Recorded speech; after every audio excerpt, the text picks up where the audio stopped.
Hello दोस्तों, welcome to our channel learn with Revan. दोस्तों, आज के इस वीडियो में हम जानेंगे कि यदि कोई भी व्यक्ति किसी भी कंसर्न डिपार्टमेंट में काम कर रहा है, चाहे वो ग्रुप सी का हो, ग्रुप डी का हो, ग्रुप ए का हो, ग्रुप बी में हो, और वहाँ से यदि वो रेजिग्नेशन देता है और वो रेजिग्नेशन एक्सेप्ट नहीं होता है, उसके बावजूद वो कहीं और ज्वाइन करता है, तो इस केस में क्या होगा।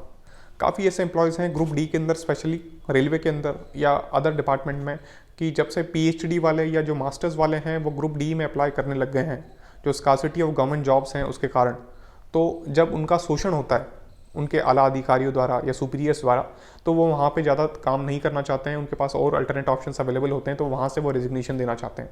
लेकिन कुछ कारणों के कारण उनका जो रेजिग्नेशन है वो एक्सेप्ट नहीं हो पाता है, उसके बावजूद वो कहीं और ज्वाइन कर लेते हैं, तो ये एक ऑफेंस बन जाता है।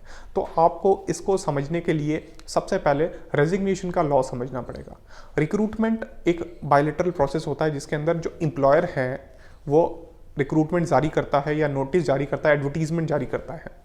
उसके उपरांत जो भी व्यक्ति उसमें इंटरेस्टेड होता है उसके लिए अप्लाई करता है, और जो एलिजिबिलिटी क्राइटेरिया है या प्रोसेस है वो फॉलो करता है, और वो यदि मेरिट में पाया जाता है तो उसका सिलेक्शन होता है।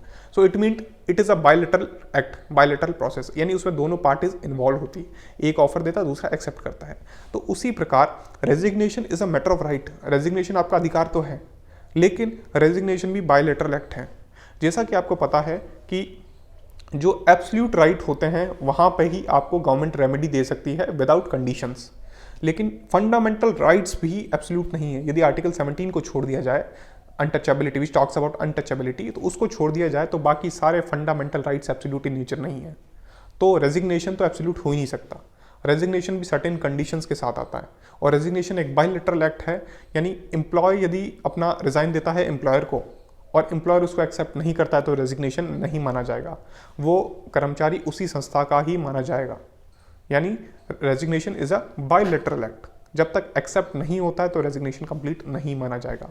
अब रेजिग्नेशन कंप्लीट क्यों नहीं होता या रेजिग्नेशन एक्सेप्ट क्यों नहीं होता है, ये टोटली डिस्क्रिशनरी पावर है एम्प्लॉयर्स के, ये एम्प्लॉयर्स के अधिकार हैं। जैसे कि यदि कर्मचारी पे DAR इंक्वायरी पेंडिंग हो, डिसिप्लिनरी अथॉरिटी की कोई भी इंक्वायरी है वो पेंडिंग हो, या कोई अदर इंक्वायरी पेंडिंग हो, या विजिलेंस की इंक्वायरी पेंडिंग हो, या वो कोई ब्राइबरी या करप्शन में इंडल्ज हैं तो एंटी करप्शन ब्यूरो की इंक्वायरी पेंडिंग हो, तो इन केसेस में रेजिग्नेशन है वो एक्सेप्ट नहीं हो सकता।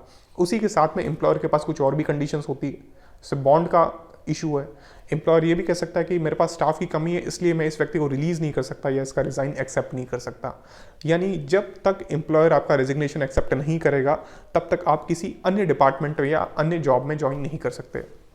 कुछ लोग ये कहते हैं कि सर यदि मेरा रेजिग्नेशन एक्सेप्ट नहीं होता एम्प्लॉयर द्वारा तो मैं दूसरी जगह ज्वाइन कर लूँ तो क्या इशू है, मैं कोई प्राइवेट कंपनी में या मेरी प्रैक्टिस स्टार्ट कर दूँ तो क्या इशू है। तो उसमें एक मेजर इशू आता है 168 ऑफ द IPC का, या कुछ स्टेट गवर्नमेंट के और भी लॉज हैं, कुछ डिपार्टमेंट लॉज भी हैं, कि यदि कोई व्यक्ति किसी भी संस्था में कार्य कर रहा है और वहाँ से उसका रिजाइन एक्सेप्ट नहीं हुआ है तो वह पब्लिक सर्वेंट ही माना जाएगा, लोक सेवक माना जाएगा। लोक सेवक की जो डेफिनेशन है वो IPC में भी दे रखी है।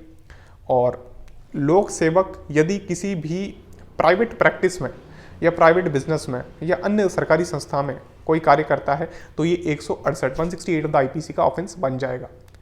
तो 168 IPC का ऑफेंस इसलिए बनेगा क्योंकि वह रेजिग्नेशन दे चुका है लेकिन रेजिग्नेशन एक्सेप्ट नहीं हुआ है। रेजिग्नेशन एक्सेप्ट नहीं हुआ, it means he is a public servant still, अभी भी वो पब्लिक सर्वेंट माना जा रहा है सरकार द्वारा, लेकिन उसके बावजूद उसके विपरीत वो किसी दूसरी संस्था जाके ज्वाइन कर लेता है या खुद की प्रैक्टिस, खुद का बिजनेस स्टार्ट कर लेता है, तो 168 और द IPC में उसको पनिशमेंट मिल सकती है, साथ में उस पर डिपार्टमेंटल इंक्वायरी भी हो सकती है।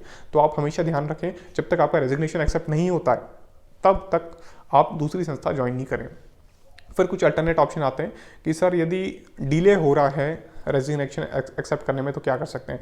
तो उसमें कोई भी उपचार नहीं है। सुप्रीम कोर्ट का सीधा इंस्ट्रक्शन है 2017 के केस में, 2019 के केस में, कि यदि आपकी रेजिग्नेशन एक्सेप्ट करने में भी डिले होते हैं या इंक्वायरी में भी डिले होते हैं तो ये टोटली डिस्क्रिशनरी पावर एम्प्लॉयर को दे रखे हैं। जब तक वो आपको रिलीज नहीं करेगा, रेजिग्नेशन एक्सेप्ट नहीं करेगा, तो आप कहीं और जाके ज्वाइन नहीं कर सकते।